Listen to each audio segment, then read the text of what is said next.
संगवारी हो छत्तीसगढ़ धान के कटोरा आए ओखरे बर सबले पहले किसान मन के तिहार होथे। आज के वीडियो में मैं बताने वाला हूँ छत्तीसगढ़ के सबले पहले तिहार के बारे में। हरेली तिहार सावन कृष्ण पक्ष के अमावस्या के दिन मनाए जाते।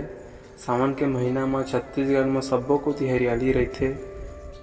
किसान अपन खेत में धान लगा के काम करते, तेखरे सेती ये महीना में हरेली तिहार मनाए जाते। पहले के समय में किसान मन खेती किसानी करके अपन सब्बो औजार ला धोके ओकर पूजा कराए। धीरे धीरे समय के संग ये एक तिहार के रूप में बनाए जाने लगी। हरेली हिंदी के हरियाली शब्द के रूप हरे।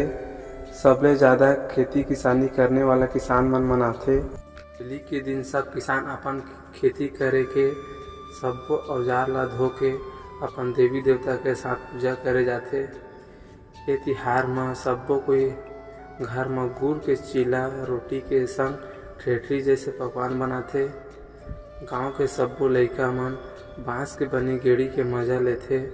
हरेली के दिन किसान अपन गाय बछरू ला बरगंडा के पत्ता खवाते, ओखर से ओमन ला बीमारी झन होए। ये दिन सब्बो इहाँ काटी ठोक के दुआरी में नीम के पत्ता लटकाए जाते। मान्यता है कि ऐसा करे ले ओ घर के रहिया मन के अनिष्ट रक्षा होते। तेखरे सेती छत्तीसगढ़ गांव गली में हरेली तिहार मनाए जाते। आंसू के हरेली तिहार छत्तीसगढ़ में 28 तारीख दिन गुरुवार के दिन होही।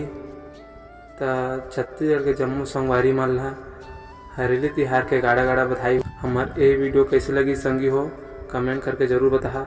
लाइक सब्सक्राइब हेलो कर दहा। हैप्पी हरेली। फिर मिलबो नवा वीडियो के साथ। तो जय जोहार।